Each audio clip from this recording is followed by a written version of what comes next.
कवये मुह्यन्ति तेजो वारिमृदां यथा विनिमयो यत्र विसर्गो मृषा धाम्ना स्वेन सदा निरस्तकुहकं सत्यं परं धीमहि यं प्रव्रजन्तमनुपेतमपेतकृत्यं द्वैपायनो विरहकातर आजुहाव पुत्रेति तन्मयतया तरवोऽपि नेदुः तं सर्वभूतहृदयं मुनिमानतोऽस्मि नारायणं नमस्कृत्य नरं चैव नरोत्तमं देवीं सरस्वतीं व्यासं ततो ग्रन्थमुदीरये स्वस्त्यस्तु सतां हरिः ओम्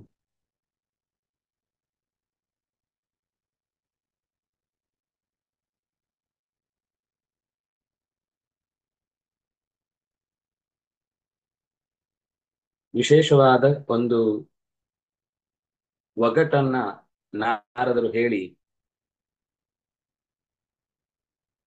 ಅದರ ಅರ್ಥವನ್ನು ಕೂಡ ಬಿಡಿಸುವುದಕ್ಕೋಸ್ಕರ ಅವರೇ ವಿವರಣೆಯನ್ನು ಕೊಡ್ತಾ ಬಂದ್ರು. ಅಲ್ಲಿ ಬಂದದ್ದು ಭೂಮಿ ಅನ್ನುವ ಅಂತ ತಿಳಿಲಿಲ್ಲ ಅಂದ್ರೆ ಏನು, ಏಕ ವ್ಯಕ್ತಿ ಅಂದ್ರೆ ಯಾರು, ಅವನಾಳುವ ರಾಜ್ಯ ಅಂದ್ರೆ ಏನು, ಹೋದರೆ ಮರಳಿ ಬಾರದ ಬೆಲೆ ಯಾವುದು, ಬಹುರೂಪವಾದ ಸ್ತ್ರೀ ಯಾರು, ಅವಳು ಹೇಗೆ ಆ ಇಡೀ ಜಗತ್ತನ್ನ ತನ್ನ ವಶದಲ್ಲಿ ಇಟ್ಟುಕೊಳ್ತಾಳೆ ಅನ್ನುವ ಅನೇಕ ಸಂಗತಿಗಳನ್ನ ಹೇಳ್ತಾ ಮ್ಯೂಟ್ ಮಾಡಿ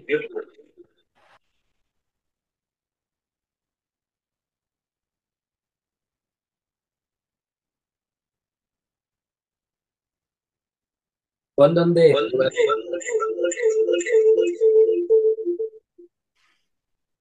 ಮ್ಯೂಟ್ ಮಾಡಿದ್ರಾ?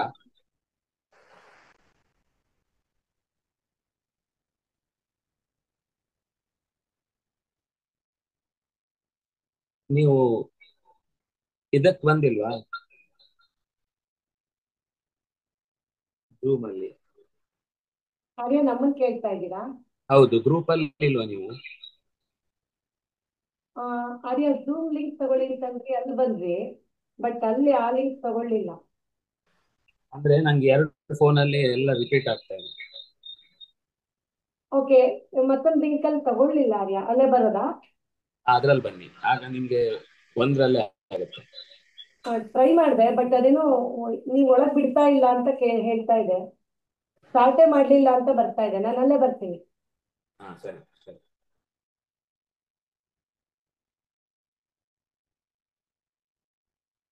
ಆ,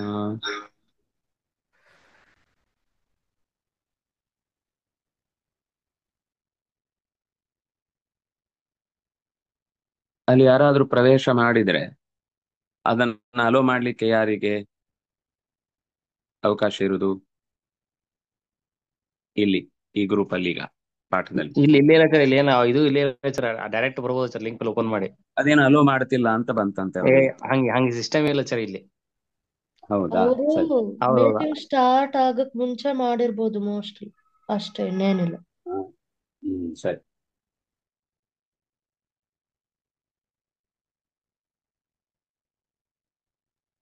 ಅದು ಸ್ಪೀಕರ್ ಆನ್ ಇದ್ರೂನು ಎಕೋ ಹೊಡಿಯುತ್ತದು. ಹ್ಮ್.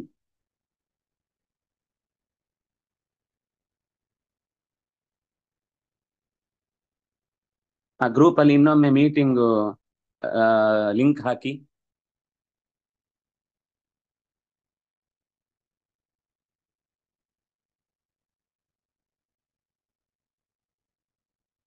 ಹಾಕಿದ್ರಾ?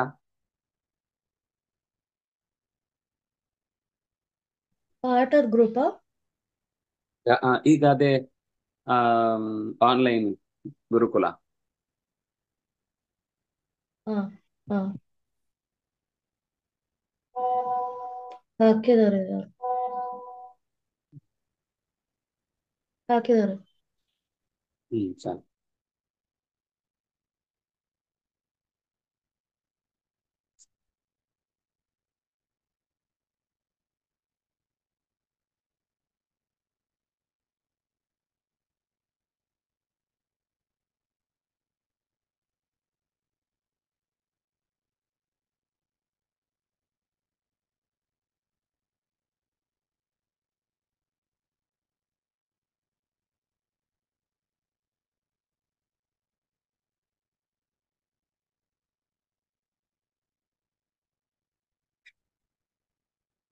ಪುಮಾನ್ನಾಪೈತಿ ಯದ್ಗತ್ವಾ ಬಿಲಂ ಸ್ವರ್ಗಂಗತೋ ಯಥಾ ಪ್ರತ್ಯಗಾತ್ಮವಿದ ಇಹ ಕಿಮಸತ್ಕರ್ಮಭಿರ್ಭವೇತ್ ಅಂತ.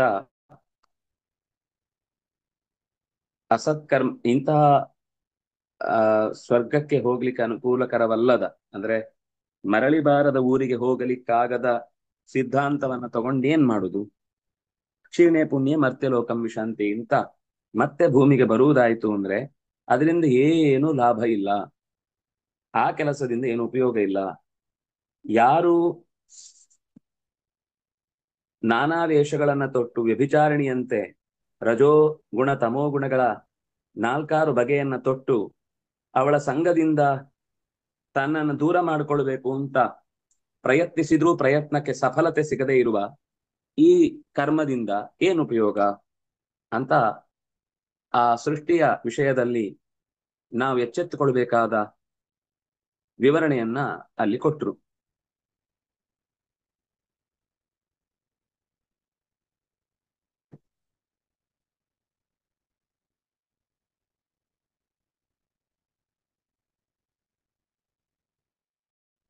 ಕಾಲಚಕ್ರ ತೀಕ್ಷ್ಣವಾದದ್ದು, ಅದು ಸ್ವತಂತ್ರನಾದ ಪರಮಾತ್ಮನಿಗೆ ಅಧೀನ. ಅವನು ಯಾವುದರ ಅಧೀನ ಇಲ್ಲ ಅಂತ ಅವನ ಸ್ವರೂಪ ತಿಳಿಸ್ಲಿಕ್ಕೆ ಅದು ಸಮರ್ಥವಾಗ್ಲಿಲ್ಲ ಅಂದ್ರೆ ಆ ಸೃಷ್ಟಿಗೆ ಏನು ಉಪಯೋಗ ಅಂತ ಹೀಗೆ ಒಂದೊಂದೇ ಹೇಳಿ, ತಂದೆಯ ಆದೇಶ ಅಂದ್ರೆ ಶಾಸ್ತ್ರ. ತತ್ಸಂಗ ಭ್ರಂಶಿತೈಶ್ವರ್ಯಂ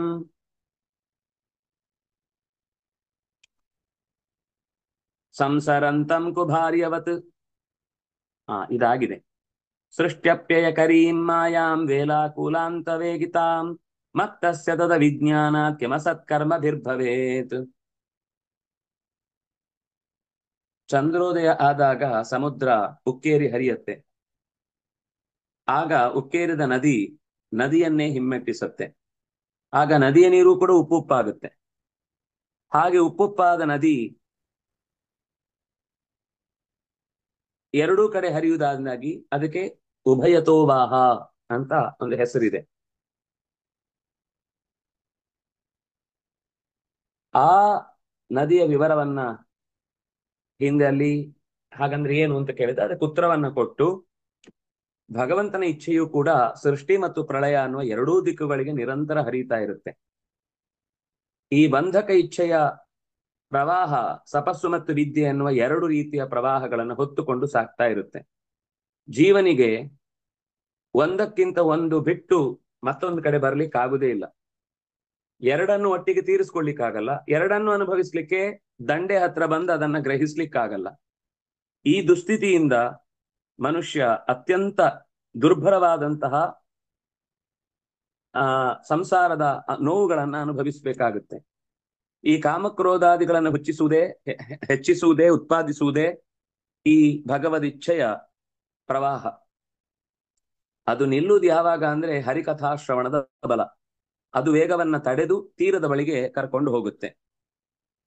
ಈ ವಿಷಯದಲ್ಲಿ ಒಂದು ವೇಳೆ ಶಾಸ್ತ್ರ ಶ್ರವಣವನ್ನೇ ನಾನು ಮಹಾಶಾಸ್ತ್ರ ಶ್ರವಣವನ್ನ ಮಾಡಿದವ ಅನ್ನುವ ಮತ್ತು ಸ್ಥಿತಿಯಲ್ಲಿ ಆತ ಏರಿದ ಅಂತಾದ್ರೆ, ಆ ಮತ್ತನ್ನ ಇಳಿಸ್ಲಿಲ್ಲ ಅಂದ್ರೆ ಆ ಸಂತಾನೋತ್ಪತ್ತಿಯ ಕರ್ಮಕ್ಕೆ ಏನು ಲಾಭ?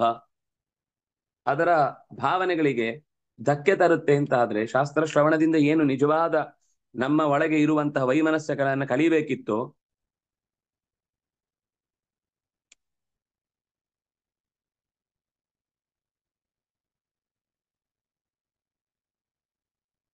ಅದನ್ನು ಕಲಿಯದೆ ಹೋದ್ರೆ ಅದಕ್ಕೇನರ್ಥ? ಆದ್ರಿಂದ ಬಹಳ ಚಂದದ ಮಾತಿದು. ನಮ್ಗೆ ವೇದಾಂತ ಹತ್ತಿದೆ ಅಂತ ಗೊತ್ತಾಗುದು ಯಾವಾಗ ಅಂದ್ರೆ, ನಮಗೆ ಎಷ್ಟೇ ಅಡೆತಡೆಗಳು ಉಂಟಾದ್ರೂ ನಮ್ಮ ಸಾಧನೆಗೋ ಅಥವಾ ನಮ್ಮ ಬದುಕಿಗೋ ಅಥವಾ ನಮ್ಮ ಸುತ್ತಲಿನ ಬಾಂಧವ್ಯಗಳನ್ನ ಉಳಿಸಿಕೊಳ್ಳುವುದಕ್ಕೋ ಏನೇ ಕಷ್ಟ ಆದ್ರೂ ಕೂಡ ಅದು ಡಿಸ್ಟರ್ಬ್ ಆಗದಂತೆ ನಮ್ಮ ಸಾಧನೆಯ ಮಾರ್ಗ ಮುಂದುವರೆಸುತ್ತೆ. ಅಥವಾ ಅಲ್ಲಿ ಬಂದ ಡಿಸ್ಟರ್ಬೆನ್ಸ್ ಗಳನ್ನ ಅದು ಮೀರ್ಲಿಕ್ಕೆ ನಮಗೆ ಶಕ್ತಿ ತುಂಬ್ತಾ ಇದೆ ಅಂದ್ರೆ ಆ ಸತ್ಕರ್ಮಕ್ಕೆ ಅರ್ಥ ಇದೆ. ಕಿಮ ಸತ್ಕರ್ಮಭಿರ್ಭವೇತ್ ಮತ್ತಸ್ಯ ತದವಿಜ್ಞಾನಾತ್. ಮದ ಅಹಂಕಾರವೋ ಅದ್ರ ಎಲ್ಲ ಮದ ಅಂತ ಬಂದಾಗ ಅದರ ಜೊತೆಗಿನ ಎಲ್ಲ ವಿಷಯಗಳು ಬರ್ತವೆ. ಮತ್ತಸ್ಯ ತದವಿಜ್ಞಾನಾತ್, ಮತ್ತನಾದವನು ಭಗವಂತನ ತತ್ವವನ್ನ ಮರೆಯುವಂತಾದರೆ ಕಾಮದಿಂದಲೋ, ಲೋಭದಿಂದಲೋ, ಮೋಹದಿಂದಲೋ, ಮಾತ್ಸರ್ಯದಿಂದಲೋ, ಯಾವುದೋ ಒಂದು ನಮ್ಮ ಒಳಗಿನ ವೀಕ್ನೆಸ್ ನಿಂದ ನಾವು ಕಾರ್ಯಭಾರ ಚೆನ್ನಾಗಿ ನಡೀತಾ ಇರುವಲ್ಲಿ ಹಿಂದೇಟು ಹಾಕುವಂತಾದ್ರೆ ಆ ಕಾರ್ಯ ಅತ್ಯಂತ ಹೀನವಾಗ್ಬಿಡುತ್ತೆ. ಅಂಥ ಸಂದರ್ಭದಲ್ಲಿ ನಮಗೆ ಧೈರ್ಯವನ್ನ ತುಂಬುವಂಥದ್ದು ಈ ಭಗವತ್ ಚಿಂತನೆ. ಅದನ್ನ ನಡೆಸಲಿಕ್ಕೆ ನಮ್ಮ ಚಿಂತನೆ ಸಹಕಾರ ಕೊಡ್ಲಿಲ್ಲ ಅಂದ್ರೆ ಆ ಸತ್ಸಂಗಕ್ಕೆ ಏನು ಅರ್ಥ? ಆ ಸತ್ಸಂಗ ಸಂಘವನ್ನೇ ಮುರಿದು ಬಿಡುತ್ತೆ ಅಂದ್ರೆ, ನಡುವಿನ ಭಾವನೆಗಳನ್ನೇ ತುಂಡರಿಸತ್ತೆ, ಕೆದಕತ್ತೆ, ಕೆಣಕತ್ತೆ, ವಿಪರೀತಗೊಳಿಸುತ್ತೆ ಅಂದ್ರೆ ಅಕ್ಕಿಂ ಅಸತ್ಕರ್ಮಭಿರ್ಭವೆ. ಆ ಸತ್ಸಂಗದಿಂದ ಏನಾಗುತ್ತೆ? ಅದು ಅಂದ್ರೆ ಆ ಸಂಬಂಧವನ್ನ ಉಳಿಸ್ಲಿಲ್ಲ ಅಂದ್ರೆ ಅದು ಕಿಂ ಅಸತ್ಕರ್ಮ ಆಯ್ತು. ಅಂತಹ ಅಸತ್ಕರ್ಮದಿಂದ ಏನು ಲಾಭ? ನಮಗೆ ಭಗವಂತನ ಅನುಗ್ರಹ ಆಗಿದೆ ಅನ್ನುವ ಅರಿವು ಉಂಟಾಗದೇ ಇದ್ರೆ, ಇದು ಅರಿವು ಉಂಟಾಗ್ಲಿಕ್ಕೆ, ಅನುಗ್ರಹ ಪಡಿಲಿಕ್ಕೆ ಇರುವ ದಾರಿ, ಇದನ್ನ ನಾವು ಯಾವತ್ತೂ ಕೆಡಿಸಿಕೊಳ್ಬಾರ್ದು. ಊಟ ಅನ್ನುವುದು ದೇಹಕ್ಕೆ ಶಕ್ತಿ ಕೊಡುವ ಮಾಧ್ಯಮ ಅಂತ ಗೊತ್ತಿರುತ್ತೆ. ಕೇವಲ ಯಾರದ್ದೋ ಮೇಲಿನ ಸಿಟ್ಟಿಗೆ ಅನ್ನವನ್ನ ಎಸ್ದು ಬಿಟ್ರೆ ಅವನಿಗೆ ಆ ರೀತಿಯಾದ ಅಸತ್ಕರ್ಮ ಯಾವ ಲಾಭವನ್ನ ಕೊಡುತ್ತೆ? ಅನ್ನವನ್ನ ಮೀರಿದ ದೋಷ, ಆಮೇಲೆ ಸ್ವಲ್ಪ ಹೊತ್ತಿಗೆ ಹಸಿವು, ಅದಕ್ಕಾಗಿ ಇನ್ನೊಂದಿಷ್ಟು ಜನರಿಗೆ ಕಾಟ ಕೊಟ್ಟಂತಹ ಪಾಪ. ಹಸಿವು ತಡೆಯತ್ತಾ? ಮತ್ತೆ ಅಮ್ಮನನ್ನೇ ಹೋಗಿ ಕಾಡ್ತಾನೆ, ಬೇರೆ ಕೊಡು ಅಂತ. ಒಳಗೆ ಮಾಡಿಟ್ಟದಿದ್ರೆ ಸರಿ, ಇಲ್ಲ ಅಂದ್ರೆ ಪಾಪ ಅಮ್ಮನಿಗೆ ಬೇಸರದಿಂದ ಮಗುವಿಗೆ ಮಾಡ್ಬೇಕಲ್ಲ ಅಂತ ಮತ್ತೊಮ್ಮೆ ಮಾಡ್ತಾಳವಳು.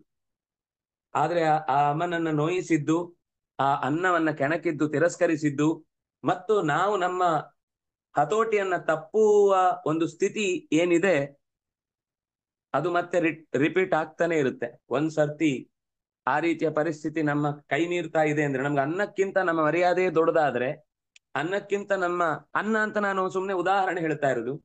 ಯಾವುದೋ ಒಂದು ದೇವಸ್ಥಾನದ ಉತ್ಸವ ನಡೆಸ್ತಾ ಇದೆ, ಉತ್ಸಾಹದಿಂದ. ಅಂತಹ ಸಂದರ್ಭದಲ್ಲಿ ನಾವು ಪ್ರಧಾನವಾದ ಜವಾಬ್ದಾರಿ ಹೊತ್ತು ನಿಂತವರು ಇದ್ದಕ್ಕಿದ್ದ ಕೈ ಬಿಟ್ಟು ನಿಮ್ಮ ಮೇಲೆ ಯಾವುದೋ ಒಂದು ಕೋಪ ಬಂತು ಅಂತ ಬಿಟ್ಟು ಹೋಗುದು. ಯಾವುದೇ ಸ್ಥಿತಿ ಇರ್ಬೋದು, ಒಂದು ಕಂಪನಿ ನಡೆಸುವುದಿರ್ಬೋದು, ಒಂದು ಶಾಲೆ ನಡೆಸುವುದಿರ್ಬೋದು, ಅಥವಾ ಒಂದು ವ್ಯವಸ್ಥೆ ಏನಾಗ್ತಾ ಇದೆಯೋ ಅದು ಸುಖರವಾಗಿ ಲೌಕಿಕ ವಿಷಯದಲ್ಲೇ ಪಾಠ ಚಿಂತನೆಗಳು ನಡೆಯುವಾಗ, ಅಥವಾ ಯಾವುದು ಚಿಕಿತ್ಸೆ ಕೊಡ್ತಾ ಒಬ್ಬ ವೈದ್ಯನ ರೋಗಿಗೆ ಟ್ರೀಟ್ಮೆಂಟ್ ಮಾಡುವಾಗ ಆಗಿದೆ ಹಾಗೆ. ಎಷ್ಟೋ ಸಲ ಹೋಮಕ್ಕೆ ಅಂತ ಕೂತಿದ್ದವ ಪುಣ್ಯಾತ್ಮ, ಯಾರೋ ಗಲಾಟೆ ಮಾಡಿದ್ರು ಅಂತ ಉಪಹೋಮಕ್ಕಿದ್ದವನ್ ಇದ್ದಕ್ಕಿದ್ದಾಗ ನಾಪತ್ತೆ. ಅವರೆಲ್ಲ ಹುಡುಕಿ ಹುಡುಕಿ ಅವನ ಹೆಸರಲ್ಲಿ ವರ್ಣೆ ಮಾಡಿ ಕೂತಿದ್ದಾರೆ. ಕೊನೆಗೆ ಅವನಿಗೆ ಕೃಷ್ಣಾರ್ಪಣೆ ಕೊಡುವಾಗ ಅವನ ಕೈಯಿಂದ ತುಳಸಿ ದಳ ತಗೊಳ್ಬೇಕಿಲ್ಲ ಪುಣ್ಯಾತ್ಮ. ಯಜಮಾನನ ಕಥೆ ಏನು? ನಾವು ಲೋಕದ ದೃಷ್ಟಿಯಲ್ಲಾದ್ರೆ ಹೋಗ್ಲಿ ಅಂತ ಬಿಡ್ಬೋದು. ಆದ್ರೆ ಅವನಿಗೆ ವರ್ಣೆ ಮಾಡಿ ಸಂಕಲ್ಪ ಮಾಡಿ ಅವನು ಈ ಕಾರ್ಯವನ್ನು ಮಾಡಿದ್ದಕ್ಕೆ ಅವನಿಗೆ ನಾನು ಪ್ರತಿಯಾಗಿ ಗೌರವ ಕೃತಜ್ಞತೆಗಳನ್ನು ಅರ್ಪಿಸ್ತೇನೆ, ಅವನಿಗೆ ಊಟ ಹಾಕಿ ಕಳಿಸ್ತೇನೆ ಅಂತ ತಾನೇ ಯೋಚನೆ ಮಾಡಿ ಕರೆದದ್ದು. ಆ ಪಾಪವನ್ನ ಮೀರುವುದು ಹೇಗೆ? ಹಾಗೆ ನಮ್ಮ ಮನಸ್ಸನ್ನ ಕೆಣಕುವುದಾದ್ರೆ ಆ ಸತ್ಸಂಗಕ್ಕೆ ಏನು ಅರ್ಥ? ಸಚ್ಚಿಂತನೆಗೆ ಏನು ಫಲ? ಅದು ಅಸತ್ಕರ್ಮ ಆಗತ್ತೆ ಹೊರತು ಸತ್ಕರ್ಮ ಆಗುವುದಿಲ್ಲ. 25 ರೀತಿಯ ತತ್ವಗಳು ನಮ್ಮ ಅಪರೂಪದ ಮನೆಯನ್ನ ಅಲಂಕರಿಸಿ ಕೂತಿವೆ. ಪಂಚವಿಂಶತಿ ತತ್ವಾನಾಂ ಪುರುಷೋದ್ಭುತ ದರ್ಶನ ಅಧ್ಯಾತ್ಮ ಬಭುತಸ್ಯೇಹ ಕಿಮಸತ್ಕರ್ಮಭಿರ್ಭವೇತ್. ಪಂಚಭೂತಗಳು, ಪಂಚತನ್ಮಾತ್ರೆಗಳು, ಪಂಚ ಇಂದ್ರಿಯಗಳು, ಪ್ರಕೃತಿ, ಮಹತ್ತತ್ವ, ಅಹಂಕಾರ, ಜೀವ ಅನ್ನುವ ಒಟ್ಟು 25 ತತ್ವಗಳು ಏನಿದೆ, ಇಂದ್ರಿಯಗಳು 11 ಆಯ್ತಾ, ಪಂಚಭೂತಗಳು, ಪಂಚತನ್ಮಾತ್ರೆಗಳು ಅಲ್ಲಿಗೆ 21 ಆಯ್ತು, ಪ್ರಕೃತಿ, ಮಹತ್ತತ್ವ, ಅಹಂಕಾರ, ಜೀವ ಒಟ್ಟು 25 ಆಯ್ತು. ಇದು 25ರ ಮನೆ. ಪರಿಪೂರ್ಣನಾದವ 26ನೇ ಅವನು. ಅವನನ್ನು ತಿಳಿಲಿಕ್ಕೆ 25ಅನ್ನ ಕೊಟ್ಟದ್ದು. ಅದನ್ನು ಕೊಟ್ಟಿದ್ದಾನೆ ಭಗವಂತ, ಅವನೇ ಪ್ರೇರಕನಾಗಿ ನಿಂತಿದ್ದಾನೆ ಅಂತ ತಿಳಿಲಿಕ್ಕೆ ಆಗ್ಲಿಲ್ಲ ಅಂದ್ರೆ ಈ ಕರ್ಮಕ್ಕೆ ಏನು ಫಲ? ಒಂದೇ ಒಂದು ನಿಮಿಷ.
ಸತ್ಸಂಗ ಆಗದೆ ಹೋದ್ರೆ ಅದರಿಂದ ಏನು ಲಾಭ ಅನ್ನೋದನ್ನ ದಕ್ಷನ ಪ್ರಾರ್ಥನೆಗೆ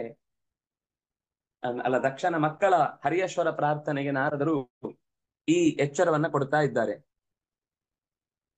ಅಧ್ಯಾತ್ಮ ಮಬುಧಸ್ಯ ಇಹ, ಅಧ್ಯಾತ್ಮ ಅನ್ನೋದು ಜೀವನದ ಉಸಿರು ಅಂತ ಗೊತ್ತಾಗದೆ ಅದನ್ನ ಕಳಚಿಕೊಳ್ಳುತ್ತೆ. ನಾನು ಮಾಡುವ ಎಡವಟ್ಟು ಕೆಲಸದಿಂದ ಅಧ್ಯಾತ್ಮದ ಸಂಪರ್ಕ ತಪ್ಪಿ ಹೋಗುತ್ತೆ ಅಂತನೂ ಗೊತ್ತಾಗದೆ ಅವನು ಅಂಥ ಚಟುವಟಿಕೆಯಲ್ಲಿದ್ದಾನೆಂದ್ರೆ ಆ ಚಟುವಟಿಕೆಗೆ ಏನರ್ಥ? ಅಬುಧ ಅಂದ್ರೆ ತಿಳಿಯದ, ಅರಿವುಗೇಡಿತನದ ಕಾರ್ಯಕ್ಕೆ ಅವನು ಕೈ ಹಾಕಿದ ಅಂದ್ರೆ ಅಂತಹ ಅಸತ್ಕರ್ಮದಿಂದ ಏನಾಗುತ್ತೆ? ಅದು ವ್ಯರ್ಥ. ಅಂತಹ ಸಂತಾನೋತ್ಪತ್ತಿಯ ಕರ್ಮ ನೀವು ಮುಂದೆ ಮಾಡುವ ಸಂತತಿ ಅಂತ ಅನ್ನೋದಕ್ಕೆ ಮಕ್ಕಳು ಅಂತ ಅರ್ಥ ಅಲ್ವೇ ಅಲ್ಲ. ಇಲ್ಲಿ ಸಂತತಿ ಅಂತಂದು, ಸಂತತಿ ಅಂದ್ರೆ ತಂತಿ, ಜ್ಞಾನದ ತಂತಿ ಮುಂದುವರಿಯುವುದಕ್ಕೆ ಕಾರಣವಾಗುವ ಯಾವುದೇ ಕೆಲಸಗಳು ಕೂಡ ಅದರಿಂದ ಇಂಥ ಫಲವನ್ನು ಕೊಟ್ರೆ ಮಾತ್ರ ಆ ತಂತು ವರ್ಧನನ ಚಿಂತನೆಯ ಕೆಲಸಕ್ಕೆ ಲಾಭ. ಅಧ್ಯಾತ್ಮವನ್ನೇ ಕಡಿದು ಹಾಕುತ್ತೆ, ಆದ್ರೂ ಪಾಠ ನಡೆಯುತ್ತೆ ಅಂದ್ರೆ ಉಪಯೋಗ ಇಲ್ಲ. ಅಥವಾ ಪಾಠ ನಡೆಯುತ್ತೆ ಅಂತ ಹೇಳೋದು ನಾನು ಸುಮ್ಮನೆ ತಂತು ಅನ್ನುವ ದೃಷ್ಟಿಯಿಂದ ಹೇಳಿದ್ದು. ಲೋಕದ ಯಾವುದೇ ಕಾರ್ಯವಾದ್ರೂ ಕೂಡ ಐಶ್ವರಂ ಶಾಸ್ತ್ರಮುತ್ಸೃಜ್ಯ ಬಂಧ ಮೋಕ್ಷಾನುದರ್ಶನಂ ವಿವಿಕ್ತ ಪದಮಜ್ಞಾತ್ವ ಕಿಮಸತ್ಕರ್ಮಭಿರ್ಭವೇತ್. ವಿಚಿತ್ರವಾಗಿ ಮಾತನಾಡುವ ಆ ಹಂಸ ನಮ್ಮ ಮುಂದೆ ನಿಂತಿದೆ. ಅಂದ್ರೆ ಅಲ್ಲಿ ಹಂಸಗುಹ್ಯ ಸ್ತೋತ್ರದಲ್ಲಿ ದಕ್ಷ ಪ್ರಾರ್ಥನೆ ಮಾಡಿದ್ದು, ನಾರದರು ಅದನ್ನು ಮನಸ್ಸಿನಲ್ಲಿ ಇಟ್ಟುಕೊಂಡು ಹೇಳ್ತಾ ಇದ್ದಾರೆ. ಅಂದ್ರೆ ಶಾಸ್ತ್ರ 3 ಭಾಷೆಗಳಲ್ಲಿ ತೆರೆಕೊಳ್ಳುತ್ತೆ. ವಿವಿಕ್ತ ಪದಂ, ಹಲವು ರೀತಿಯ ದಾರಿಯನ್ನು ಹೊಂದಿದೆ. ಅದು ಸಮಾಧಿ, ದರ್ಶನ, ಗುಹ್ಯ, ಈ 3 ರೀತಿ ವಿಚಿತ್ರವಾದ ಭಾಷೆಗಳಿಂದ ಆ ಹಂಸ ಶಾಸ್ತ್ರ ಎನ್ನುವ ಹಂಸ ಮಾತನಾಡುತ್ತೆ.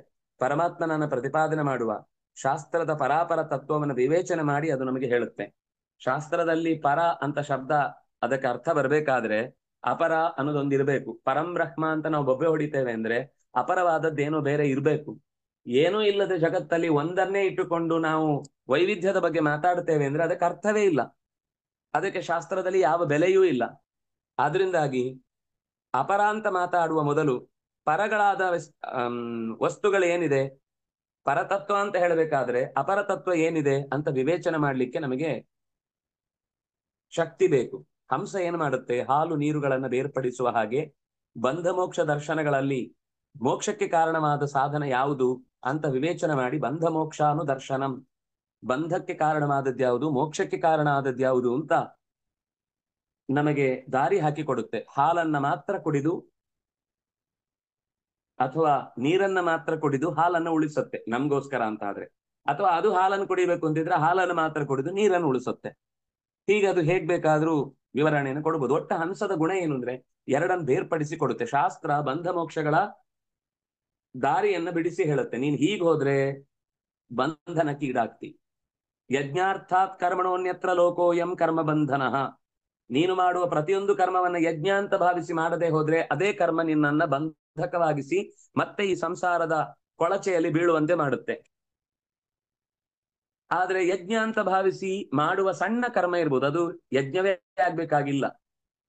ಮಗುವಿಗೆ ಸ್ವಲ್ಪ ಹೊತ್ತು ವಿಶ್ರಾಂತಿ ಬರಿಸುವುದಕ್ಕೋಸ್ಕರ ತೊಡೆಯ ಮೇಲಿಟ್ಟು ತಟ್ಟಿ ನಿದ್ದೆ ಬರಿಸುವುದೇ ಒಂದು ಸಣ್ಣ ಕರ್ಮ. ಅದನ್ನ ಶ್ರದ್ಧೆಯಿಂದ ಮಾಡಿ ದೇವರೇ ನಿನಗೆ ಈ ಮಗುವಿನಲ್ಲಿ ನೆಲೆಸದೆ ನಿನಗೆ ಒಂದು ಸೇವೆಯನ್ನ, ಊಂಜಾಲ್ ಸೇವೆ, ಅಲ್ಲಿ ಭಾರಿ ಗೌಜಲ್ ಮಾಡ್ತೇವೆ. ಮಕ್ಕಳನ್ನ 1-2 ನಿಮಿಷ ತೊಡೆಯಲ್ಲಿ ಇಟ್ಕೊಳ್ಳಿ ಅಂದ್ರೆ ಅದೇ ಅಂತ ಆಗುತ್ತೆ, ಮಕ್ಕಳನ್ನ ನೋಡ್ಕೊಳ್ಳಿಕ್ ನಂಗಾಗಲ್ಲ, ನೀನೇ ಮಾಡು ಅಂತ ಪಕ್ಕದಲ್ಲಿದ್ದವರ ತೊಡೆಗೋ ಅಥವಾ ಯಾರು ಮಾಡ್ತಾರೋ ಯಾವಾಗ್ಲೂ ಅವ್ರ ತೊಡೆಗೋ ಹಾಕಿ ನಾನು ಸುಭಗ ಅಂತ ಕೂತು ಬಿಟ್ರೆ ಅದರಲ್ಲಿ ಯಾವ ಲಾಭವೂ ಇಲ್ಲ. ಅದು ಕೇವಲ ತೋರ್ಪಡಿಕೆಯ ಲೋಭ ಆಗುತ್ತಷ್ಟೇ. ದೇವರ ಸೇವೆ ಅಂತ ಬಂದಾಗ ಪ್ರತಿಯೊಂದು ದೇವರ ಸೇವೆ, ಎಲ್ಲವೂ ನಮಗೆ ಒಂದೇ ಸರ್ತಿ ಗಮನಕ್ಕೆ ಬರುತ್ತೆ ಅಂತ ನಾನು ಹೇಳಲ್ಲ. ಪ್ರತಿಯೊಂದು ಕೆಲಸದಲ್ಲೂ ಅದು ಕೆಟ್ಟ ಕೆಲಸ ಆಗಿದ್ರೆ ದೇವ್ರ ಕೆಲಸ ಅಂತ ಮಾಡ್ಲಿಕ್ಕೆ ಆಗುದೇ ಇಲ್ಲ. ಯಾರೋ ಒಬ್ರಿಗೆ ಬೈತಾ ಇದ್ದೇನೆ, ಅವನ ಮೇಲೆ ಸಿಕ್ಕಾಪಟ್ಟೆ ದ್ವೇಷ ಅಸೂಯದಿಂದ ನಾನು ಕೂಡಿದ್ದೇನೆ, ಬೈತಾ ಇದ್ದೇನೆ ಅಂದ್ರೆ ಆವಾಗ ನನಗೆ ಅದನ್ನ ದೇವರ ಪೂಜೆಯನ್ನು ಮಾಡ್ಲಿಕ್ಕೆ ಆಗುದಿಲ್ಲ. ಯಾಕೆಂದ್ರೆ ಇಚ್ಛಾದ್ವೇಷ ಸಮುತ್ಸೃಜ್ಯ, ದ್ವೇಷಗಳನ್ನ ಬಿಟ್ಟು ಮಾಡಿದ್ರೆ ಮಾತ್ರ ತಸ್ಮಾತ್ ಯುದ್ಧಸ್ವ ಭಾರತ. ನೀನು ವ್ಯಾಮೋಹ ಮತ್ತು ದ್ವೇಷಗಳಿಗೆ ಒಳಗಾಗಿ ಒಳ್ಳೆ ಕೆಲಸ ಮಾಡಿದ್ರು ಕೂಡ ದಕ್ಷ ಅಧ್ವರ ಮಾಡಿಯೂ ಕೂಡ ಅಧ್ವಾನ ಮಾಡಿಕೊಂಡ. ದುರ್ಯೋಧನ ಪೊಂಡರೀಕ ಯಾಗ ಮಾಡಿಯೂ ನರಕಕ್ಕೆ ಹೋದ. ಅಂದ್ರೆ ಆ ಕರ್ಮದ ಹಿಂದೆ ಇರುವ ಇಂಟೆನ್ಷನ್ ಬಹಳ ಮುಖ್ಯ ಆಗುತ್ತೆ ಅನ್ನೋದರಿಂದ ವಿವಿಕ್ತ ಪದಮಜ್ಞಾತ್ವ, ಈ ವಿವೇಚನಾ ಶಕ್ತಿಯನ್ನ ಕಳಚುವ ರೀತಿಯಲ್ಲಿರುವಂತಹ ಅಸತ್ಕರ್ಮದಿಂದ ಏನು ಲಾಭ? ಬಂಧನಕ್ಕೆ ಕಾರಣ ಯಾವುದು, ಮೋಕ್ಷಕ್ಕೆ ಕಾರಣ ಯಾವುದು ಅಂತನ್ನುವ ನಮ್ಮ ಬುದ್ಧಿಯನ್ನೇ ದುರ್ಬಲಗೊಳಿಸುವುದಾದ್ರೆ, ಸರಿತಪ್ಪುಗಳನ್ನು ವಿವರಿಸಿ ಹೇಳುವ ಶಾಸ್ತ್ರದ ಬಗೆಗೆ ನಾವು ತಪ್ಪಾಗಿ ಅದನ್ನ ವಿರುದ್ಧ ಮಾಡಿ ಮಾತನಾಡಿದ್ರೆ ನಮ್ಗೆ ಆ ಶಾಸ್ತ್ರ ಹೇಗೆ ಒಲಿಯತ್ತೆ? ಅದರಲ್ಲಿರುವ ಕೊಳೆಗಳನ್ನ ನಾವು ತೆಗಿಲೇಬೇಕು. ಒಂದು ಕೊಳದಲ್ಲಿ ಕೆಸರು ತುಂಬಿದೆ ಅಂದ್ರೆ ಕೆಸರು ಹೂಳು ತೆಗಿಬೇಕು ಹೊರತು ಆ ನೀರೇ ಸರಿ ಇಲ್ಲ ಅಂತ ಬೈಯುವುದಲ್ಲ. ಅಥವಾ ನೀರನ್ನ ತೆಗೆದ್ರು ಒಳಗಿನ ಒಸರು ಮತ್ತೆ ಹೊರಕ್ಕೆ ಬಂದಾಗ ಮತ್ತೆ ಶುದ್ಧವಾದ ನೀರು ಸಿಗುತ್ತೆ. ಒಂದ್ಸರ್ತಿ ಯಾವುದೋ ಅದು ಹಾಗೆ ನಿಂತದ್ರಿಂದ ನೀರು ಕೊಳೆ ಆಗಿರಬಹುದು. ಆದ್ರೆ ಆ ಕೊಳವೇ ಸರಿ ಇಲ್ಲ ಅಂತ ಆ ಕೊಳವನ್ನೇ ಮುಚ್ಚಿಸಿದ ಅಂತಂದ್ರೆ ಅವನಷ್ಟು ಮೂರ್ಖ ಜಗತ್ನಲ್ಲಿ ಮತ್ತೊಬ್ಬ ಇಲ್ಲ. ಹಾಗೆ ಶಾಸ್ತ್ರವೂ ಕೂಡ ಕೆಲವೊಮ್ಮೆ ನಿಂತ ನೀರಾಗಿ ಕೊಳೆ ಆಗಬಹುದು. ಅದು ಶಾಸ್ತ್ರದ ದೋಷ ಅಲ್ಲ, ಶಾಸ್ತ್ರವನ್ನ ಅನುಷ್ಠಾನ ಮಾಡುವವರ ದೋಷ. ಹಾಗಾಗಿ ಐಶ್ವರಂ ಶಾಸ್ತ್ರ ಮುತ್ಸೃಜ್ಯ, ಒಂದು ವೇಳೆ ಒಳ್ಳೆಯ ಸಂಪತ್ತನ್ನ ನಮಗೆ ಕೊಡುವ ಶಾಸ್ತ್ರವನ್ನ ಪಕ್ಕಕ್ಕಿಟ್ಟು ಅದನ್ನು ನಿಂದಿಸಿ ಅದರ ಬಗ್ಗೆ ಗೌರವ ಇಲ್ಲದೆ ಆ ಧರ್ಮವನ್ನ ನಮಗೆ ತಿಳಿಸುವ ಅನಾದಿ ಕಾಲದಿಂದ ಋಷಿಗಳು ಬದುಕನ್ನೇ ಸವೆಸಿ ನೆತ್ತರನ್ನೇ ಹರಿಸಿ ಬೆವರನ್ನೇ ಸುರಿಸಿ ನಮ್ಮ ಜೀವನಕ್ಕೆ ಒಳಿತಾಗಲಿ ಅಂತನ್ನುವ ಹಿತದ ದೃಷ್ಟಿಯಿಂದ ಕೊಟ್ಟ ಶಾಸ್ತ್ರವನ್ನೇ ನಿರ್ಲಕ್ಷಿಸಿ ನಾವು ಇನ್ನೇನೋ ದೊಡ್ಡ ಕೆಲಸ ಮಾಡ್ತೇವೆ ಅಂತ ಸಾಮಾಜಿಕವಾಗಿ 100 ಒಳ್ಳೆ ಕೆಲಸ ಮಾಡಿದ್ರು ಕೂಡ ಕಿಮಸತ್ಕರ್ಮ ಬಿರ್ಭವೇತ್, ಅದೇನೂ ಫಲ ಕೊಡಲ್ಲ. ನಮಗೆ ಗೌರವ ಎಷ್ಟು ಸಾಧ್ಯವೋ ಅಷ್ಟು ಕೊಡುವುದಕ್ಕೆ ಅಭ್ಯಾಸ ಮಾಡಬೇಕು, ಕೆಡವುವುದಕ್ಕಲ್ಲ. ಇದು ಗೊತ್ತಿದ್ರೆ ಕಾಲಚಕ್ರಂ ಭ್ರಮಿಂ ತೀಕ್ಷ್ಣಂ ಸರ್ವಂ ನಿಷ್ಕಷಯ ಜಗತ್ ಸ್ವತಂತ್ರಮಬುಧಸ್ಯೇಹ ಕಿಮಸತ್ಕರ್ಮ ಬಿರ್ಭವೇತ್. ತೀಕ್ಷ್ಣಂ ಭ್ರಮಿಂ ಕಾಲಚಕ್ರಂ. ಕಾಲಚಕ್ರ ಅನ್ನೋದು ಕತ್ತಿಯ ಅಲುಗಿನಂತೆ ಅತ್ಯಂತ ಹರಿತವಾದ ತಿರುಗುವ ಒಂದು ಯಂತ್ರದ ಹಾಗೆ ಇದೆ. ಅದು ಆ ತಿರುಗ್ತಾನೆ ಇರುತ್ತೆ ಕಾಲಚಕ್ರ. ಯಾರನ್ನ ಎದುರುಗೊಂಡ್ರು ಕೂಡ ನಿಲ್ಲಿಸುವುದಿಲ್ಲ. ಕಾಲವನ್ನು ತಡೆಯೋರು ಯಾರೂ ಇಲ್ಲ, ತಡಿಲಿಕ್ಕಾಗಲ್ಲ. ಕಾಲ ಅನ್ನೋದು ಅತ್ಯಂತ ಭಯಾನಕವಾದ ಶಕ್ತಿ, ಅತ್ಯಂತ ಉಪಕಾರಕವಾದ ಶಕ್ತಿಯೂ ಹೌದು. ಯಾಕೆಂದ್ರೆ ಅಲ್ಲಿ ಕಾಲೋಸ್ಮಿ ಲೋಕಕ್ಷಯಕೃತ್ ಪ್ರವೃದ್ಧ. ನಾವು ವತ್ಸರ, ಅಯನ, ಋತು, ಮಾಸ, ಪಕ್ಷ, ತಿಥಿ, ನಕ್ಷತ್ರ, ವಾರ, ಯೋಗ, ಕರ್ಣ ಇದೆಲ್ಲವನ್ನು ಅರಗಳು ಅಂತ ಕರೀತಾರೆ. ಈ ಅರಗಳಿಂದ ಕೂಡಿದ ಚಕ್ರ ತಿರುಗ್ತಾ ಇದೆ. ಈ ಚಕ್ರದ ನೇಮಿಯಾಗಿ ಕಾಲನೇಮಿ ಅನ್ನುವ ಶಬ್ದದಿಂದ ಭಗವಂತನಿಗೆ ಹೆಸರಿದೆ. ಕಾಲನೇಮಿ ಅಂತ ಒಬ್ಬ ರಾಕ್ಷಸನು ಇದ್ದಾನೆ, ಅವನು ಬೇರೆ. ಭಗವಂತನಿಗೆ ಕಾಲನೇಮಿ ಅಂತ ಒಂದು ಹೆಸರಿದೆ. ಕಾಲವನ್ನು ನಿಯಮಿಸುವ ನಾಭಿ ಚಕ್ರದಲ್ಲಿ ಇರುವವ ಅಂತ. ಈ ಚಕ್ರಕ್ಕೆ ಮಧ್ಯದಲ್ಲಿ ಒಂದು ಕಡ್ಡಿ ಇರುತ್ತಲ್ವಾ, 2 ಚಕ್ರಗಳ ನಡುವೆ ಅದು ಓಡ್ಲಿಕ್ಕೆ ಅಂತ ಹಾಕುವಂತದ್ದು. ಆ ನಾಭಿಯಾಗಿ ಭಗವಂತ ಇದ್ದಾನೆ, ನಾಭಿಯ ಕಡ್ಡಿಯಾಗಿ. ಅವನು ತಿರುಗಿಸ್ತಾ ಇದ್ರೆ ಮಾತ್ರ ಚಕ್ರ ತಿರುಗ್ತಾ ಇರುತ್ತೆ. ಸರ್ವಂ ನಿಷ್ಕಷಯ ಜಗತ್, ಎಲ್ಲ ಜೀವಿಗಳನ್ನು ತಿರುಗಿಸುತ್ತೆ, ಎಲ್ಲಾ ಕರ್ಮಗಳಲ್ಲಿ ತೊಡಗಿಸುತ್ತೆ. ಅದು ಸ್ವತಂತ್ರ. ಅದಕ್ಕೆ ಬೇರೆಯವರ ಅಧೀನ ಆಗುವ ಅಪೇಕ್ಷೆ ಇಲ್ಲ, ಅಧೀನ ಆಗುವುದೂ ಇಲ್ಲ. ಯಾಕಂದ್ರೆ ಅದು ಭಗವಂತನ ಅಧೀನ. ಅದು ಕಾಲ ಅನ್ನೋದು ಆ ಭಗವಂತನ ಅಧೀನವಾಗಿರುವ ಕಾಲ ಸ್ವರೂಪದ ಚಕ್ರ ನಮಗೆ ಒಳ್ಳೆ ಪಾಠವನ್ನು ಮಾಡ್ತಾ ಇರುತ್ತೆ. ಆದ್ರೆ ಆ ಕಾಲದ ಮಹತ್ವವನ್ನು ನಮಗೆ ತಿಳಿಸದೆ ಹೋದ್ರೆ ಅಖಂಡ ಕಾಲ ಯಾವುದು, ಖಂಡ ಕಾಲ ಯಾವುದು, ಎಷ್ಟು ಕಾಲ ನಾವಿರ್ತೇವೆ, ನಮ್ಮ ಜೀವನದ ಪರಮೋದ್ದೇಶ ಏನು, ಎಷ್ಟರೊಳಗೆ ನಾವು ಏನೇನ್ ಮಾಡ್ಕೊಳ್ಬೇಕು, ಸಿಕ್ಕಿದ ಸ್ವಲ್ಪ ಅವಧಿಯಲ್ಲೇ ಏನ್ ಸಿಕ್ಕಿತೋ ಅಂತ ಒಳ್ಳೇದನ್ನ ಬಾಚಿಕೊಳ್ಳುವ ಎಚ್ಚರ ಇಲ್ಲದೆ ಆ ಕಾಲವನ್ನ ಕಳೆದು ಅಯ್ಯೋ ಕಾಲ ಇಲ್ಲ ನನಗೆ, ಕಾಲ ಹಾಳಾಗಿದೆ ಅಂತ ಬೈಕೊಂಡು ಕೂತ್ರೆ ಕಿಮ ಸತ್ಕರ್ಮ ಬಿರ್ಭವೇತ್. ಕಾಲವನ್ನೇ ಬೈಯುವ, ಕಾಲವನ್ನೇ ಕಳೆಯುವ, ಕಾಲದ ಬಗ್ಗೆ ಉದಾಸೀನ ತರುವ, ಕಾಲದ ಮಹತ್ವವನ್ನೇ ಅರಿಯದಂತೆ ನಾವು ಆ ಚಕ್ರದ ಅರಗಳಿಗೆ ಸಿಲುಕಿ ಕತ್ತರಿಸಿ ನೂರಾಗಿ ಯಾರಿಗೂ ಸಿಗದಂತೆ ಕಳೆದು ಹೋಗುವ ರೀತಿಯ ಕರ್ಮ ಕಿಂ ಭವೇತ್. ಏನಕ್ಕಾಗುತ್ತೆ, ಯಾಕೆ ಉಪಯೋಗ ಬರುತ್ತೆ? ನಾವು ಆ ಕಾಲಚಕ್ರದಲ್ಲಿ ಅದರ ಅರಗಳಲ್ಲಿ ಒಂದು ಸೈಡೆಯಲ್ಲಿ ಕೂತ್ರೆ ನಾವು ಅದರ ಮಧ್ಯದಲ್ಲಿ ಕತ್ತರಿಸಿ ಹೋಗದಂತೆ ಜಾಣತನದಿಂದ ಅದನ್ನು ನಿರ್ವಹಣೆ ಮಾಡಬೇಕು. ಅದಕ್ಕೆ ಟೈಮ್ ಮ್ಯಾನೇಜ್ಮೆಂಟ್ ಅಂತ ಹೇಳ್ತಾರೆ. ಆಗತ್ತೆ, ಒತ್ತಡ ಎಲ್ಲರಿಗೂ ಆಗುತ್ತೆ. ಅಂತ ಒತ್ತಡದ ಪರಿಸ್ಥಿತಿ ಕಾರಣ ಏನು ಅಂತ ಯೋಚನೆ ಮಾಡಬೇಕು. ಒಂದರ ಮೇಲೆ ಒಂದು ಕೆಲಸ ಬರ್ತಾ ಇರುತ್ತೆ, ಆಗ ನಮಗೆ ಸಮಯ ಸಾಕಾಗುವುದಿಲ್ಲ ಅಂತ ಅನಿಸ್ತಾ ಇರುತ್ತೆ. ಹಾಗಾದ್ರೆ ನಮ್ಮ ಯೋಗ್ಯತೆಗೆ ಅಥವಾ ನಮ್ಮ ಸಾಮರ್ಥ್ಯಕ್ಕೆ ಮೀರಿ ಏನಾದ್ರೂ ಕೆಲಸ ಬರ್ತಾ ಇದೆ ಅಂದ್ರೆ ನಾವು ಅದನ್ನ ಮುಕ್ತವಾಗಿ ಹೇಳ್ಬಿಡ್ಬೇಕು, ನಂಗೆ ಇಷ್ಟು ಕೆಲಸ ಮಾಡ್ಲಿಕ್ಕೆ ಆಗಲ್ಲ. ಅದು ಯಾವಾಗ ಹೇಳ್ಬೇಕು ಅಂದ್ರೆ ನಾವೆಲ್ಲ ಪ್ರಯತ್ನ ಪಟ್ಟು ನಮಗೆ ಆಗದೆ ಹೋದಾಗ. ಆಗಲ್ಲ ಅನ್ನೋದು ಉದಾಸೀನದಲ್ಲಿ ಹೇಳ್ತೇವೆ ಅಂದ್ರೆ ಅದು ಯಾವ ಕಾಲದಲ್ಲಿ ನಮ್ಮನ್ನು ಎಲ್ಲಿ ಕತ್ತರಿಸತ್ತೆ ಗೊತ್ತಾಗಲ್ಲ. ನಾವು ಪ್ರಾಮಾಣಿಕವಾಗಿ ಅದರ ಅರಗಳಲ್ಲಿ ಕಾಲಿಡುವುದಕ್ಕೆ ಪ್ರಯತ್ನ ಮಾಡಿದ್ರೆ ನಮ್ಮ ಕಾಲಿನ ಹೆಜ್ಜೆಗೆ ಸರಿಯಾಗಿ ಆ ಅರಗಳು ತಿರುಗಿ ನಮ್ಮ ಕಾಲಿಗೆ ತಾನೇ ಬಂದು ದಕ್ಕತ್ತೆ.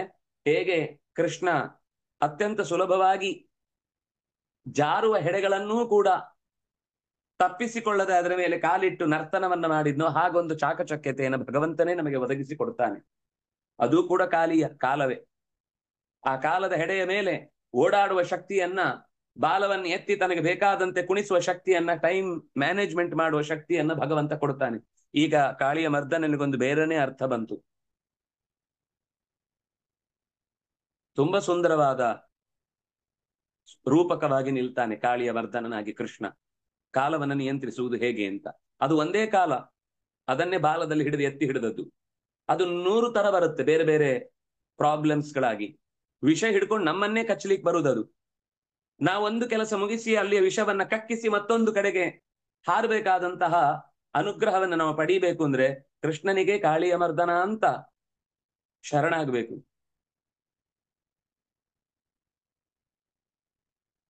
ಡೊಳ್ಳಿನ ಮೇಲ್ಕೈ ಭರಮಪ್ಪ ಹಾಕ್ಯಾನ, ತಾಳವ ಶಿವನಪ್ಪ ತಟ್ಟಾನ್ಮ್ಯಾಲ್, ಒಳ್ಳೊಳ್ಳೆ ಪದಗಳ ಹನುಮಂತ ಹಾಡ್ಯಾನ, ಹನುಮಪ್ಪ ಹಾಡ್ಯಾನ, ನಾನು ಕೃಷ್ಣ ಕುಣಿದಾನ್ಮ್ಯ ಅಂತ ಬರುತ್ತೆ. ನಮ್ಮ ಕನಕಪ್ಪ ಕುಣಿದಾನ್ಮ್ಯ, ಕನಕಪ್ಪ ಅಂತ ಕರೆದು ಕೃಷ್ಣನನ್ನ ಕನಕದಾಸರು ಕರೆದ ರೀತಿ. ಅನೀನದ ಪದ್ಮಭವೋ ಮೃದಂಗಂ, ಇದು ವಾದಿರಾಜರು ರುಕ್ಮಿಣೀಶ ವಿಜಯದಲ್ಲಿ ಕೃಷ್ಣನ ನರ್ತನದ ಕುರಿತಾಗಿ ಆಡಿದ ಮಾತು. ಹಾಗೆ ಕೃಷ್ಣ ಕುಣಿದಾನ್ಮ್ಯ, ಕುಣಿತಾ ಇರ್ತಾನವನು. ನಾವು ಕುಣಿತಾ ಇದ್ದಾನೆ, ಅವನು ನಿಯಂತ್ರಣ ಮಾಡ್ತಾ ಇದ್ದಾನೆ ಕಾಲವನ್ನು ಅಂತ ಚಿಂತಿಸಿದ್ರೆ ನಾವು ಕೂಡ ಆ ಕಾಲಚಕ್ರದ ಭ್ರಮಿಯಲ್ಲಿ ತೀಕ್ಷ್ಣವಾದ ಅಲಗುಗಳ ನಡುವೆ ಸಿಲುಕಿಕೊಳ್ಳದೆ ಸ್ವತಂತ್ರವಾದ ಸ್ವತಂತ್ರನಾದ ಭಗವಂತನ ಅನುಗ್ರಹವನ್ನ ಪಡೆದು ನಾವು ಅದನ್ನ ಸಾಧಿಸ್ಲಿಕ್ಕೆ ಸಾಧ್ಯವಾಗುತ್ತೆ. ಶಾಸ್ತ್ರಸ್ಯ ಪಿತುರಾದೇಶಂ ಯೋ ನ ವೇದ ನಿವರ್ತಕಂ ಕಥಂ ತದನುರೂಪಾಯ ಗುಣ ವಿಶ್ರಂಭ್ಯುಪಕ್ರಮೇತ್. ತಂದೆಯ ಆದೇಶ, ದಕ್ಷನ ಆದೇಶ, ಅದು ಶಾಸ್ತ್ರದ ಆದೇಶ. ತಂದೆ ಅಂದ್ರೆ ಗುರು, ತಂದೆ ಅಂದ್ರೆ ಬದುಕನ್ನ ಹೊತ್ತು ಕೊಟ್ಟವ. ಹೆತ್ತು ಕೊಟ್ಟವಳು ತಾಯಿ ಆದ್ರೆ ಹೊತ್ತು ಕೊಡುವವನು ತಂದೆ. ತಾಯಿ ಹೆತ್ತ ಮೇಲೆ ಮತ್ತಷ್ಟು ಹೊಟ್ಟೆಗೆ ಹೊತ್ತಿಗೆ ತುಂಬಿಸ್ಬೇಕಲ್ವಾ. ತನ್ನ ಹೊಟ್ಟೆಗೆ ಬಟ್ಟೆ ಕಟ್ಟಿಕೊಂಡಾದ್ರೂ ಸರಿ ತನ್ನ ಮಕ್ಕಳನ್ನ, ಹೆಂಡತಿಯನ್ನ ನೋಡ್ಕೊಳ್ಬೇಕು ಅಂತ ಬಯಸುವ ಪಿತೃ, ಅವನು ಪಿತಾ, ಪಾತಿ, ಅವನು ತಂದೆ ಆಗ್ತಾನೆ. ಆ ರೀತಿ ತಂದೆ ಶರೀರ ಕೊಟ್ಟ ವಿಧಿಯಿಂದ ತಂದವನಾದ್ರೆ ದ್ವಿತೀಯ ಜನ್ಮಕ್ಕೆ ಕಾರಣ ಶಾಸ್ತ್ರ ಎರಡನೇ ತಂದೆ. ಶಾಸ್ತ್ರಸ್ಯ ಪಿತುರಾದೇಶಂ, ಜೊತೆಗೆ ತಂದೆಯೇ ಶಾಸ್ತ್ರವನ್ನ ಹೇಳಿದ್ದಾನೆ ಎಂದ ಮೇಲೆ ಎರಡೆರಡು ಬಲ ಬಂತು. ಶಾಸ್ತ್ರದ ಆದೇಶ, ತಂದೆಯ ಆದೇಶ. ಇದೆರಡಕ್ಕೂ ಸಿಕ್ಕಾಪಟ್ಟೆ ಬಲ ಬಂತು. ನಿವೃತ್ತಿ ಮಾರ್ಗದಲ್ಲಿ ಹೋಗಬೇಕು ಅಂತ ಬಯಸುವವನಿಗೆ ಶಾಸ್ತ್ರ ನಿವೃತ್ತಿ ಮಾರ್ಗದ ಆದೇಶವನ್ನೇ ಕೊಡ್ತಾ ಇದೆ. ಅದನ್ನ ತಿಳಿಯದೆ ಗುಣಮಯ ಪ್ರವೃತ್ತಿಗೆ ಕಾರಣವಾದಂತಹ ಮತ್ತೆ ಸಂಸಾರಕ್ಕೆ ಬೀಳುವಂತಹ ರೀತಿಯ ಕಾರ್ಯವನ್ನ ಮಾಡಿದ್ರೆ ನಿವೃತ್ತಿ ಮಾರ್ಗ ಹೇಗೆ ಸಿಗುತ್ತೆ? ಗುಣ ವಿಶ್ರಂಭ್ಯುಪಕ್ರಮೇ, ವಿಶ್ರಂಭಿ ಅಂತ ಶಬ್ದ. ಗುಣ ವಿಶ್ರಂಭಿ, ಗುಣಗಳಲ್ಲೇ ತಿರುಗಿಸುವ, ಅದೇ ಪ್ರವೃತ್ತಿಯಲ್ಲಿ ಉರುಳಿಸಿ ಮತ್ತೆ ಸಿಲುಕಿಸುವ ಆ ಕ್ರಮದಿಂದ ಕಥಂ, ಹೇಗೆ ತಾನೇ ಬಿಡುಗಡೆ ಸಿಕ್ಕೀತು? ಆದ್ರಿಂದ ನೀವು ಸೃಷ್ಟಿ ಮಾಡುವ ಮುನ್ನ ಆ ಸೃಷ್ಟಿಯ ಹಿನ್ನೆಲೆ ಏನು ಅಂತ ತಂದೆಯ ಆದೇಶವನ್ನ ಸರಿಯಾಗಿ ತಿಳ್ಕೊಳ್ಳಿ. ತಂದೆ ಮತ್ತು ಶಾಸ್ತ್ರ ಎರಡೂ ಗುರುಗಳಿದ್ದ ಹಾಗೆ, ಎರಡೂ ತಂದೆ ಇದ್ದ ಹಾಗೆ. ತಂದೆಯೂ ತಂದೆ, ಶಾಸ್ತ್ರವೂ ತಂದೆ. ಯೋ ವೇದನ ನಿವರ್ತಕಂ, ಯಾರು ನಿವೃತ್ತಿ ಮಾರ್ಗವನ್ನ ತಿಳ್ಕೊಳ್ಳಿಕ್ಕೆ ಈ ಶಾಸ್ತ್ರದ ದಾರಿಯನ್ನು ಉಪಯೋಗಿಸಿಕೊಳ್ಳಿಲ್ವಾ, ಕೇವಲ ತನ್ನ ಹೊಟ್ಟೆಪಾಡಿಗೆ ತನಗೊಂದು ಒಳ್ಳೆ ಕೆಲಸ ಸಿಗ್ಲಿ, ತನಗೆ ಮದುವೆ ಆಗಲಿ, ಅಥವಾ ಮಕ್ಕಳಿಗೆ ಏನೇನು ಸಾವಿರಾರು ಬಯಕೆಗಳ ಪಟ್ಟಿ ಇದೆಯಲ್ವಾ, ಅದಕ್ಕೆ ಮಾತ್ರ ಶಾಸ್ತ್ರಗಳನ್ನ ಬಳಸಿಕೊಂಡ ಅಂದ್ರೆ ತನ್ನ ಅಂದ ಚಂದಗಳನ್ನ ಹೆಚ್ಚಿಸಿಕೊಳ್ಳಿಕ್ಕೆ ಅಥವಾ ತನಗೆ ಸಂಪಾದನೆ ಮಾಡಿ ಇನ್ನಷ್ಟು ದೊಡ್ಡ ಮನೆಯನ್ನು ಕಟ್ಟಿಕೊಳ್ಳಿಕ್ಕೆ ಈ ಶಾಸ್ತ್ರದ ದಾರಿಯನ್ನು ಅನುಸರಿಸಿಕೊಂಡು ಯೋನ ವೇದ ನಿವರ್ತಕಂ, ಈ ಎಲ್ಲ ಜಂಜಾಟದಿಂದ ಪಾರು ಮಾಡುವ ಶಾಸ್ತ್ರಕ್ಕೆ ಬೆಲೆ ಕೊಡದೆ ಆತ ತನ್ನ ಸ್ವಾರ್ಥಕ್ಕಾಗಿ ಬಳಸಿಕೊಂಡ ಅಂದ್ರೆ ಅಂತಹ ವ್ಯಕ್ತಿ ಏನು ನಿವೃತ್ತಿ ಮಾರ್ಗದಿಂದ ಸಂಕಟಗಳಿಂದ ಪಾರಾಗಿ ಸಂಸಾರದ ಜಂಜಾಟದಿಂದ ಹೊರಬಂದು ತನ್ನ ನೈಜ ಬದುಕನ್ನ, ನೆಮ್ಮದಿಯ ಜೀವನವನ್ನ ಕಾಣಲ್ಲ ಅವನು. ಹೀಗೆ ಎಚ್ಚರಿಸಿದ ನಂತರ ನಾರದರು